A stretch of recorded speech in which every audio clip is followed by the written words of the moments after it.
Charles. Setoiyo. Knockout Nerds. That's what we're doing. Thank you so much for tuning in. Thank you so much for being here. Please like, share, and subscribe. A huge shout out to Anga Studios for having us. Yes, shouts to Anga for letting us be in this great studio that you can also purchase, and you should, because it's fantastic over here. That's how we do it. Big things, Knockout Nerds. I want to say, first and foremost, thank you to everyone who came out to Punchline Philly this past Saturday as I headlined. It was a great show.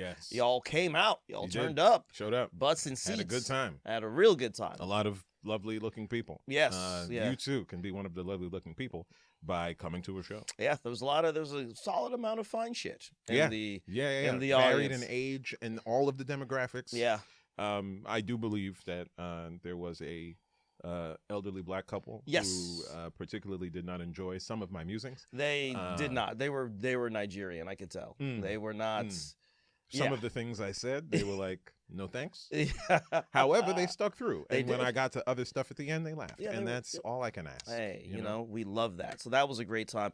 I really appreciate everyone who turned out. People listen to the podcast came out. So shouts to the Knockout Nerds for coming and hanging with the Knockout Nerds. So we greatly appreciate that. I do appreciate everybody who bought a ticket. Also, thanks to everyone who bought a ticket. And I want to say from the bottom of my heart, and I mean this as a general message to people, if you have friends who are in the arts and they have a big event coming up, and you said you were going to be there, do not text them the day of the event and say that you're not going to make it. I understand that you believe that you're doing a good thing. You are not. Don't send it. No. You're probably gonna do it today. You said you was gonna go to that. It right now. You're and like, damn, I'm actually not gonna make it. I should text her that I'm not gonna make it. Don't text her. It's okay. It's fine. It's all right. Look. People come, people go. Yes. My job as the artist, especially in a live theater venue, is to make as many people come as I can. I'm trying to make everybody come. And if you don't come, that's fine. That's fine. But that's your business. Do not tell me that you're not coming. Because now you're taking away from my ability to make other people come. Right. As I take time to listen to how you can't come. And you're weirdly centering yourself about how you can't come. And I'm thinking about the people who want to be there to come. And here's the thing about coming. If you're going to come, you got to be selfish about it. You got to be very selfish with the coming. I can do everything I can in my power to make you come, but you have to come on your own. You have to want to come. Yes. And if you don't want to come, then what can you do? You're not going to come. And I get it. Your mind is thinking about dirty dishes. You got bills. Your boss is on your ass. There's a whole life that you have to live outside of this event that might not put you in the mind frame to come. Yeah. I understand that. But I don't need to know that you're not coming. Right. Especially the day of. I'm thinking about other things. Yeah. I mean, in fact, it's the day of the art. The artist on that day, in fact, is going to be the most selfish that they have ever been because they're thinking about themselves and all the people that they want to make come. They don't have time to think about the person who's not coming. I stopped thinking about coming the day of. Exactly, yeah. Yeah, day of, I'm just worried about the performance because I did everything I could to make these people come. Yep. And if you're not going to come, hey, next time. Yeah. Another thing is, especially the day after. Yeah, Or the days after. Yeah. Do not apologize to me that you didn't come. It's fine. It's done. I know you didn't come. Yeah. I was there. Yeah, I was there. And yeah, I was there. I know who came and who didn't. And I understand that you feel bad. And I understand you may even want to give me your excuse. But here's the thing. What does it serve? It doesn't serve anything. It doesn't serve anybody or anyone. In fact, the only way that only you. Yeah, only you. And you can tell me about how you didn't come and how you felt bad that you didn't come. Meanwhile, I'm over here like, we already came. We already did. I still hit though. Yeah, I still smash. The stage. Yeah, yes. I understand that some of y'all think, what? No. Don't send it. You're about to send a text talking about how you cannot come. Don't send it. I remember there was a dude at one of my old jobs who was a habitual. I'm sorry I didn't make it. And I think he just caught me on the wrong day. Yeah. But I was walking down a little hallway, and he was like, hey, man, I know you had the show. I couldn't make it because something came up, but next time. And I said, hey, you can't make me quit. Yeah. Do you understand? Yeah. If you never show up, ever. It's cool. I'm still going to keep doing it. You do not have the power to make me stop. No. I appreciate you wanting to come. I appreciate any efforts that you made to come. Yep. But you do not have to tell me every time that you didn't. Because it's not my performance that didn't make you come. Yeah. You really think I'll be thinking about you like that. And I need you to know I don't be thinking about you like that. If you want the nicest thing you could do for those, if you know you're not going to come, purchase the ticket anyway. Huh? Buy the ticket. buy the ticket, don't come. I'll thank you. This is great. I bought a ticket, but I couldn't make it. I love you. I love you for that. Actually, thank you. Because to me, you still came. And to the establishment, you came. Exactly. So, hey, you gonna come? You're not gonna come. That's not my business. Yeah. Okay? Yeah. So I appreciate it. I just wanted to get that out the way. But thank you so much to everyone who did arrive at the show. I appreciate you for coming. We're very good with your laughter, yes, your applause, and your attention. Yes. Hot crowd. We appreciate you. Very hot crowd. Yeah. Everybody came. Yeah. Yeah. Multiple times. Everybody. Yeah. Mm-hmm. Wet. That was too much. Well, hey, we are nothing if not... eaters. Yeah, supreme munchers, gobblers. Yes, my hot take is, listen, I think for some of you, I think this God shit is ruining your brains. It's making you take leave of your senses, and I'm tired of the nonsense. This Jesus shit, you lose good sense on this God shit. And it makes it so you will make the most horrific thing somehow permissible. Oh, I think I know what you're talking about. Yeah. Mm-hmm. They sit there and say, oh, no, well, it doesn't matter what he did to them kids. He's still heaven sent. He's still heaven sent. Even you, and I'm using this example because I've seen it growing up in the church where literally a pastor or a bishop will do something absolutely heinous within the church, and who forgives him in the church when, like, this person in some cases has done crime, has done straight. It's not just immorality. No, it's criminality. It's illegal. It's illegal, but they're like, no, he's one of God's children. That is a predator. Yeah, God forgives. I understand. Yeah. But there's a separation between church and state. Exactly. And he violated state things. Yeah. And it's only right that he face the ramifications of that and not be forced into some kind of a cover-up because the Lord forgave him. We are all God's children. If he's with God's children, I don't want to be one of God's children. I need emancipation, please? Yeah, please. Can we go to the court? Can I emancipate myself from this holy father? If this is, if I got to be lumped in with all the monsters and the pedophiles and these little psychopaths, I need to be out there. I need to leave this family. They got this artist, what's his name? LaRussell, who dropped this song Heaven Sent. And this is how I know that some of you are stupid and you're just dumb because he made this song and his engineer told him, do not put this song Come out. on. Hey, this is not What good. are we doing? Yeah. And it seems to have a positive message, but he's like, we're all heaven sent. Kanye's heaven sent. Hitler's heaven sent. Martin's heaven sent. He says Hitler is heaven sent. And then he brings in Martin. Some of you niggas stink. You have brain rot. You have sickness. What are you thinking? And then he said, even Epstein too. Yeah. He's heaven sent. And then he says Malcolm. Yeah. The God shit it's ruining your senses and it's making you think that some of these people who are in fact evil shouldn't really be held accountable because they're just one of God's children. No, they evil. Keep them over there. I don't want to be one of God's children. And well, here's the thing. I think I'm not going to be on you got to hand it to him, but I think the ideas behind it are we are all people. We are all God's children, and they should be treated like people. But here's the thing.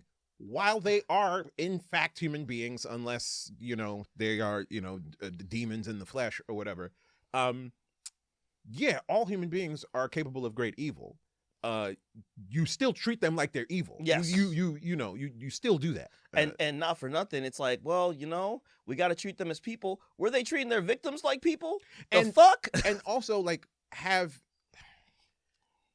we, the people, treated them like people? Because if they're able to get away with doing these horrible things with no repercussions, they're not following the same set of rules that all of the other people are. If they are able to be not held accountable by the law, then they're not people us. Yeah, it could be argued that treating them like they're heaven sent is a part of the problem. Yeah. Oh, y'all have taken leave of your senses. You've lost all reason. I'm tired of it. I am emancipating myself from these heaven sent idiots. And some of them with coon-like tendencies. This is a 31-year-old man, by the way, who made this song. So it's not like some 18-year-old young boy who doesn't know what he's doing. Right. That's a grown man. Stupid. I'm finished. Yeah, that's dumb. My hot take is that look, I work real hard every week to try to have a good week. Yeah. Right.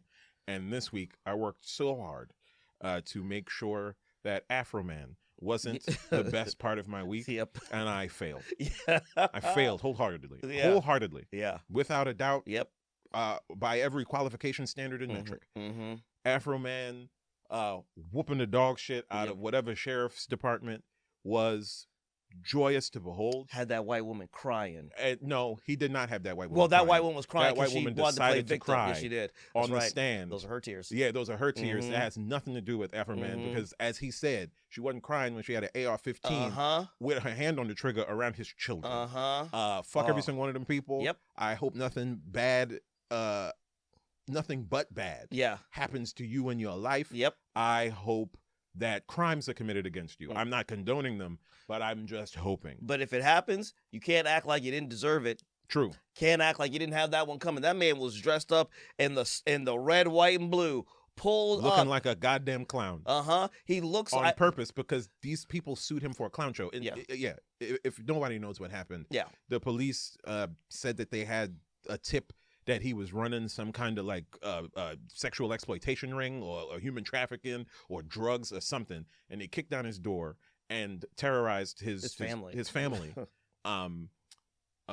looking for illicit things, imaginary things, and they found nothing. They forced him to open up some safes that were in his house that he said he didn't want his wife to have the combination to, but he wasn't there, and he didn't want them to hurt anyone in his house, so he had to give that up. And they took money that they did not account for when they said, here's what we walked in and took. Because they saw money and said, this is too much money for Afroman, which, believable. But still. But he had a bunch of cameras in his house. Yeah. He recorded everything because they were there until those same police cut off his cameras while they did their nefarious shit. And then this man just decided to drop diss track after diss track against the individual sheriffs. And, you know, it should be said, allegedly, and I say allegedly, even though this dude posted fucking headshots, not headshots, mugshots, of, these people are associated with and related to all manner of criminal and are terrible people just overall. And then they get a badge. Yeah. And then they get a badge, Bubs. It's as if they're not here to protect and serve at all. And Afroman sat there, put up 2013 LeBron numbers. And real belt to ass. And in the time of overt fascism, good. He made a mockery of them as they had violated him and his family. The trial wasn't for what they did to him. The trial was for the fact that he dropped diss records and they didn't like that. Yes. So they tried to sue him for defamation. And they lost. Badly. And hilarious. Yes. And, you know, I'm sure it was only the people in that town who knew about these videos and knew about this whole situation. When they put the lawsuit in, it became national news, if not international news. And I watched way more Afroman than I ever thought that I would. And I'm the better for it, quite honestly. Y'all are so disrespectful picking on Afroman. When that man got his little bit of money and said, I'll see you later. Yep. I'll see you later. He said he'd been in all 50 states. Like he got his but I got high money. Yep. And he was chilling. And y'all gonna pick on that man. And y'all act like, and that's the thing. It's funny because, like, you know, I want this to be all positive. I do. But if you told me your top 37 rappers.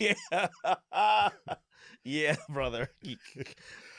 I wonder where Afroman would list. Brother, I'd forget Afroman altogether. Right. Give me a top 100 list. But that doesn't mean he's not talented. Fact. That doesn't mean that, like, he's not good at what he does. Fact. And what he did was more Afro-manish stuff. And he was having a good time making fun of these terrible people. Awful people. And it was just a great time. It made me forget that we bombed a school. Yeah, you know, that we got rid of kids. Brown schoolgirls had to go. For the slightest of moments. Yeah, it made me laugh at the authoritarians, and to that I say thank you. And please countersue them for wasting your time. Yep. Please countersue them for wasting your time. In fact, sue the police department for violating your rights and get even more money. Yeah. And bring cameras and mics and drop fucking diss record about all of that, you'll probably make the Super Bowl. Bruh, more. Terrorize them as they terrorize you. More. Yeah. That's all we can say. All right. So now that we've gotten our hot takes out the way, Daryl Charles, today I want to talk about something very, very cool. And it happened February the 11th of 1990. Okay. And this is the fight between Mike Tyson and James Buster Douglas in the Tokyo Dome in Japan. Almost positive I saw this illegally. Yeah. So, as you know, I've talked about Mike Tyson before. I introduced Mike Tyson on the podcast when we were audio, when I was talking about him and his relationship with Robin Givens at the time. Good episode. You should watch it. Definitely listen to it. You shouldn't watch it. You should listen to it. You should definitely listen to it. It's a very good episode. You can look at the waves go by or whatever. But, it's good cardio. You just get on the thing. So I can't do that. I need music. I can't listen to just people talk while I'm on. I'll be listening to the talking now. Y'all weird. Yeah, man. I mean, hey, I've heard all the music. I get really particular about my music. Makes me I want to skip. Oh, I'll skip. Yeah, but no, just give me something like high BPMs, and I start trying to pace my walk to the music. Anyway, I'm picky. Buster. So we got to remember that Mike Tyson is a legendary boxer and a very polarizing figure. It's important to remember that in 1986, Mike Tyson becomes the youngest heavyweight champion of the world at the age of 20 when he beats up Trevor Berbick. Now, he was trained by the legendary Cus D'Amato. Now, from Cus was gone by that point. In steps in his trainer, Kevin Rooney. And from 1986 to about 1988, Mike Tyson is everywhere. He unifies the titles in 1987. And then around 1988, Mike Tyson's life starts to go to shit. The divorce with Robin Givens becomes very, very publicized. He switches out his management team, and he aligns himself with Don King. Terrible mistake. Awful mistake. Not thinking anything bad could happen. And then, interestingly enough... Because nothing bad did happen. Nothing bad, no. Everything. All good things. Don King never hurt nobody. He didn't kill that man. And then he also decides to make a change to his training team. He actually gets rid of Kevin Rooney and them. And it's very interesting. A bit of insight. Whenever a fighter changes coaches when he's doing well, that is a bad sign. Yeah. That's a terrible, terrible sign. And Mike is doing all types of crazy shit. But you also never know. It looks from the outside like it's going well, but you never know what the relationship is on the inside. And generally, more often than not, the relationship that is going on from the inside is the trainers want to keep that fighter accountable. Yeah. And the fighter's like, I have a tiger. I'm fucking rich, dog. I walk around with tigers, and you want to talk to me? I'm sleeping on silk sheets, brother. Listen, I'm laying dick out here. Yeah. And you want me to run at 5? I'll strangle you. Hire somebody to run. Yeah, I'm not running. Hire somebody to do it. I'm not doing it. I'm tired. And Mike Tyson basically and effectively does that. He sort of swaps, and also he's running crazy out here. Sure. He's driving his car into trees. He's saying I'm going to end my life, and then he says, "No, I'm not ending my life. I just wanted attention. I wanted Robin's attention." This is supreme crash out behavior of a young man in his 20s who has way too much goddamn money, and right? Lord, I feel bad for anyone who had to fight him in a squared circle because somebody crashing out like that. That's when, they start talking to other people while they whip your ass. They be sitting there saying, and that's when you left and you took everything, and now I'm here. And I loved you. I loved you. I love you too. And Frank Bruno's getting pieced up, being like, I'm not Robin. I'm not. Wait. Did you hit Robin like this? He did hit Robin like that. Or at least threatened. Yeah. So and a threat from somebody like that. Right. You just watch some of the clips. He'd be like, "I'll hit you." You'd be like, "Hey, listen, I don't know what I did, but I apologize. I'm so sorry. Do you want my wallet? We can talk about this. You have my phone. Yeah. I'd give you my phone, but then we can't talk about this. Yeah, exactly. I really want. In fact, take the phone. I'll get another one. I remember the number. Don't even worry about it. I hope you have a good day. I hope you're blessed. I'm just going to back away, and I swear to God, if you make a step forward, I'm running. Did you know we're all heaven sent? Even you. Yeah. So all of this stuff is going on, but he's still winning. He's still doing his thing. He's still fighting roughly about twice a year. And he has a situation coming up in about 1989 where not the only person, but one of the main people that he's slated to fight is actually former unified cruiserweight champion, which is a 195, 205 pound at the time champion Evander Holyfield, who at this point has moved up in weight. He's now a heavyweight, and I believe he was the WBC Continental Americas champion. So he had a secondary. I'm just letting you know that he had a title, big dog. I know, but and like, you be making them faces every time. Every time you be like, this dude's the intergalactic subspace champion of the Lesser Antilles. What are we doing? Hey, brother, I'm gonna sit there and say this. When I saw, I was like, Evander Holyfield was one of the greats. I'm not gonna act like he wasn't. Yeah. But when I saw WBC Continental Americas, I was like, oh, we just saying words. Just words. We just be making this shit up. So, but that was the BMF champion. Yeah, exactly. Yeah, fact. He's the underground, undisputed, lineal, intergender. But that fight is getting held up because there's negotiation issues going on because Evander rightfully wants a lot of money. So Mike Tyson and his team decide, hey, man, let's just go get a quick payday and let's go fight this Buster Douglas guy. And on the other side, you have James Buster Douglas. Now, James Buster Douglas is considered to be one of the greatest underachievers in boxing history. He's a tremendous case of what type of fighter he could have been had he been locked in. He's big. He had great technique. He came from a boxing pedigree. His father, I believe his name was William Dynamite Douglas. Father was a solid fighter, had a record of 42-16-1, one of those old school black fighters. That CTE is generational. Do you understand? Brother, we talking about CTE, bricklayer during the day, go home at night to hit the heavy bag so he can, while he's hitting that bag, thinking of his boss who be talking crazy to him. Like one of them type of dudes. His boss calls him boy in the daytime, and everybody in the ring has to pay for that later.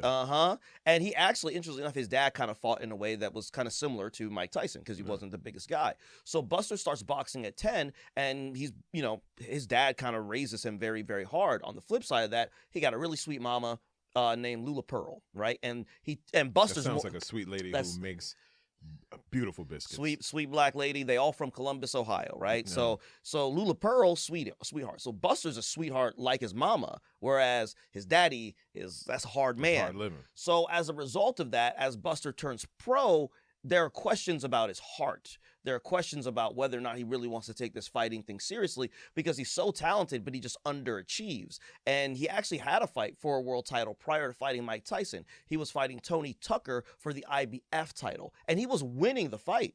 And all of a sudden in the 10th round, I don't know if he got tired. I don't know if he just was tired of getting hit, but he just wilted. And everyone said he's not tired. He's just weak-willed, right? So he had amassed at this point a record of 29-4-1 going into that fight. So he had a very, very good record, just some weird-ass losses that people are like, you're too talented to be losing like this.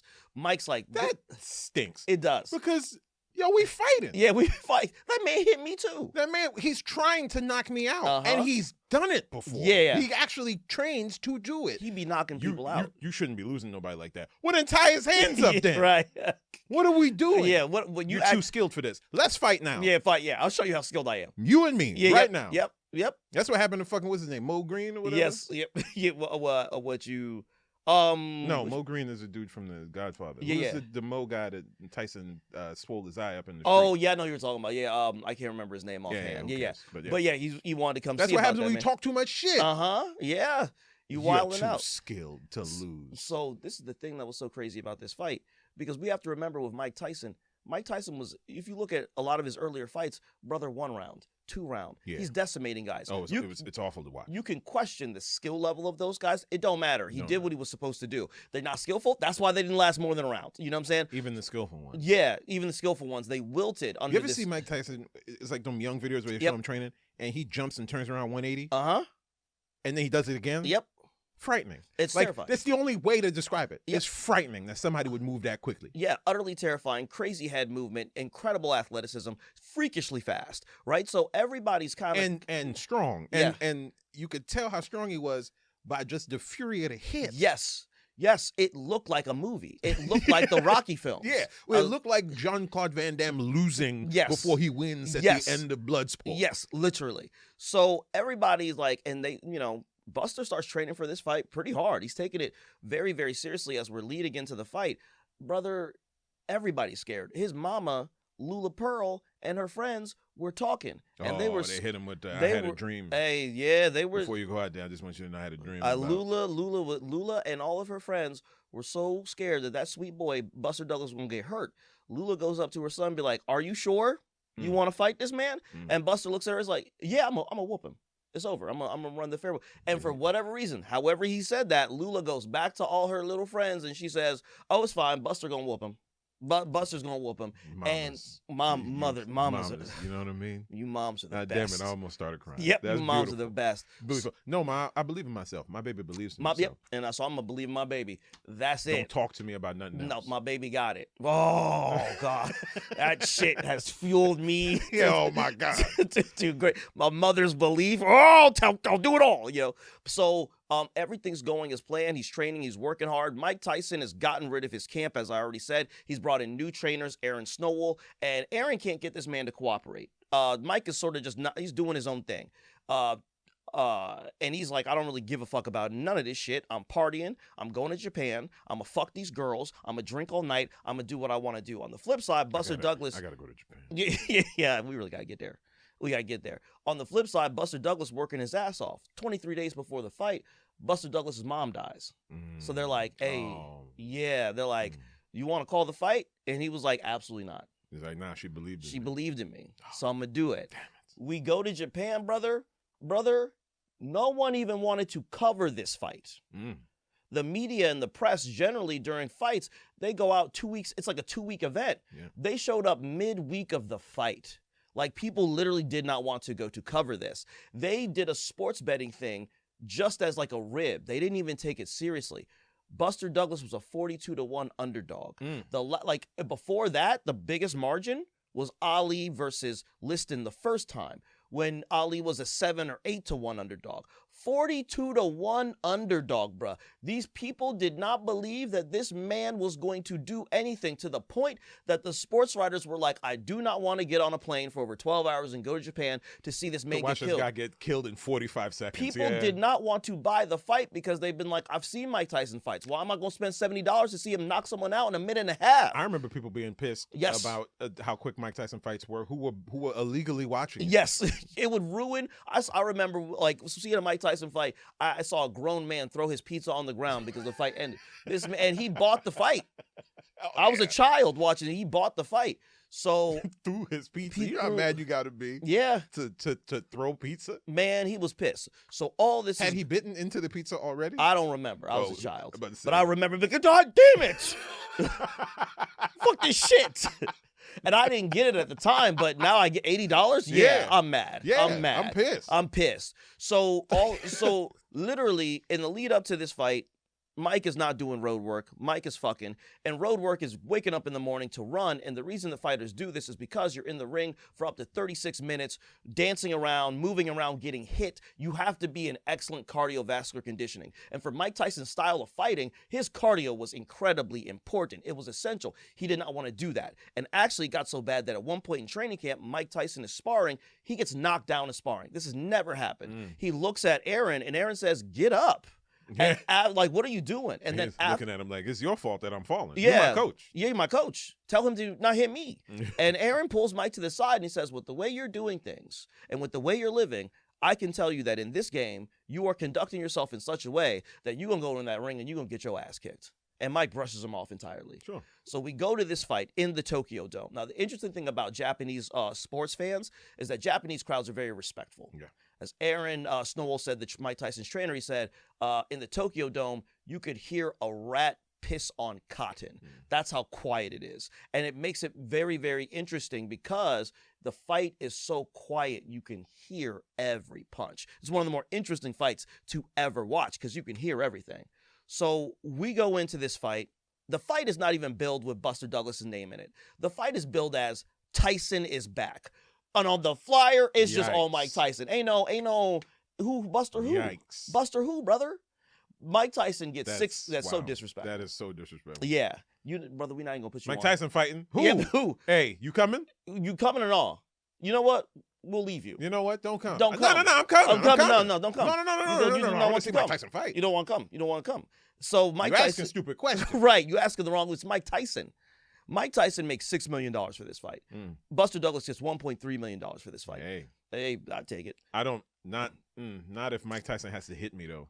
Hey, okay. No, actually, in this economy, if it's 1.6 and medical coverage, all day. All day. I didn't want to be alive that long, no way. Right. So this fight is so interesting. I'm doing this for my nieces. Yeah, exactly. I love them. I will leave them with legacy. They will know their uncle was brave. They will know that he loved them. So the interesting thing about this fight is that the fight starts off and Mike Tyson is trying to do the whole stare down thing. Buster's not really going for it because Buster, he's like, hey, I lost my mama, bro. I know, you right? can't hurt me. You really can't hurt me. And he's in prime condition. He's in the best condition he's ever been in. He has nothing to lose. And as the fight starts, it's very clear that something is different here. Rounds 1 through 4, Buster Douglas is just beating Mike Tyson. And he's much bigger than Mike. He's like 6'3". He's got a great jab that can keep Mike at bay. And also he does this thing where when he jabs, even if Mike slips the jab, he just keeps his hand there. So Mike, and he's not keeping his hand there and pulling him down. So he keeps his hand there, so Mike's head is still down, uppercut. He's not pushing his head down. That's illegal. But he just, oh, you ducked it? I'll just keep my hand here. Your head's still down. Boom, I'm going to uppercut you. This is happening throughout the first 4 rounds. And keep this in mind again, Mike Tyson is not moving like he normally moves because his style of fighting requires excellent cardiovascular conditioning that he does not have. And you have to couple this with the fact that Mike Tyson has another problem. He didn't take this fight seriously, and his new corner that he brought in didn't take this fight seriously. By round 4, Mike Tyson is getting beaten so soundly that there is swelling that is occurring above his left eye, and it's getting big. And the problem with that is if it bursts, it bursts directly into your eye. So then you can't see, then fights get stopped. You know? So normally what you do in a situation is you have an end swell that is put on that. Now, an end swell is a ice-cold metal compress that is put on the fighter's swelling to reduce the swelling as much as possible within the 90 seconds that you get. They don't have an end swell. They don't have a cut man. We're in round 4. We're not supposed to be here. And the cut man would cut they try not to do it now, but they'll cut the swelling so that it bleeds away from the eye. So they don't even got that. Aaron has to get ice cold water and he puts it into a rubber glove, ties up the rubber glove, and tries to use that. And boy, they tried to end his swelling with jailhouse fleshlights. Yuck. Down horrendous. So they got nothing for this man. And then rounds 5 through 8, Buster is still whooping that ass. He just is. There's no other way to say it. I don't really have too many technical things to give you because it's happening the same way. He's circling away from Tyson. Tyson's trying to throw hooks. It's not working. He's jabbing him. He's 1-2ing him. He's hitting into the body. He's doing whatever he wants. By round 8, it's clear he's winning this fight. I remember being a child watching this fight, and after round 1, my mama's boyfriend at the time looked at me and said, Mike Tyson's going to lose this fight. And I thought that was impossible because of how they had talked about Mike Tyson. He was back. He was back. Against whom? We don't know. It doesn't even matter. Doesn't matter. Round 8 comes along, Buster is putting belt to ass, and Buster makes a mistake. He forgets that he's in the ring with Mike fucking Tyson. And he starts to admire his work. Bang, bang, bang. And he looks at him. Bang, bang, bang. Looks at him. Like, I'm cooking. And he cooks a little bit and he admires his work a little bit. Mike Tyson uppercut just comes from out of nowhere. Buster just, boom, like falls. And the minute he falls, he's not stunned. He hits the mat in frustration. He's like, God damn it. I got. I forgot I'm in with Mike Tyson. You know what? He is a champion. Yeah, it turns out he's the lineal champion for a reason. And he gets up by the count of 9 and the bell rings. He's saved by the bell. Under normal circumstances, a fit and ready Mike Tyson going into round 9 is going to try to swarm on a Buster Douglas to capitalize on this. But that is not the Mike Tyson who showed up to Tokyo, He ain't get up Japan. at 5 o'clock in the morning and run. He didn't run. He ain't do those Mike Tyson push-ups. The ones where it like goes into like a little feral squat. That's not even those push-ups. Nightmarish to think that like, oh, this is how this person's training, and he's training to whoop me. That ain't the Mike that's showing up. That's not that Mike. So round 9 comes out, and he's trying to do his thing a little bit. There's no head movement. He's not really moving that quickly. And this, I'm going to tell you this. You should watch this round back because that was the first time I'd ever seen Mike Tyson really get his ass kicked. It's one thing to get beaten up. Everybody gets beaten up. This man was getting his ass whooped. He was stumbling, bumbling about. Buster's hitting him with 1-2s, catching him with uppercuts, hooking him, and Mike he's wobbling. No one's ever seen this happen to Mike Tyson before, ever. So people are shocked.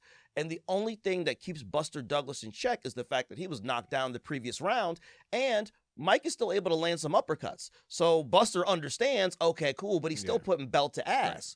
That round ends. We go into round 10. Mike Tyson is not moving. The head movement is gone. He's tired. The foot movement is, he's tired. He's burnt. And Buster sees this. And Buster starts piecing him. Mike just walks towards him. This man lands an uppercut that it looked like Mike Tyson's head was going to come off his body. Just rocks him. And to the point, the whole crowd was like, oh, and he catches him with 3 more shots. And Mike tumbles to the ground like a sack of shit. Mike Tyson's never been down on the ground before. If this had happened in America, people would be losing their fucking minds. But since it's in Japan, it's like, oh. And Mike doesn't know where he is. So foolishly, he's going for his mouthpiece, thinking if I don't get my mouthpiece, they're not going to let me fight. He gets up and fights like, fight's over. Mike Tyson loses right then and there. And Mike didn't know where he was. Mike went up to Aaron, his trainer, and said, what happened? He's like, you got your ass kicked. That's what happened. And they are exactly who we thought they were. And it's this crazy scene. Buster Douglas has just defeated the unbeatable Mike Tyson. After losing his mama. The only woman who believed in him.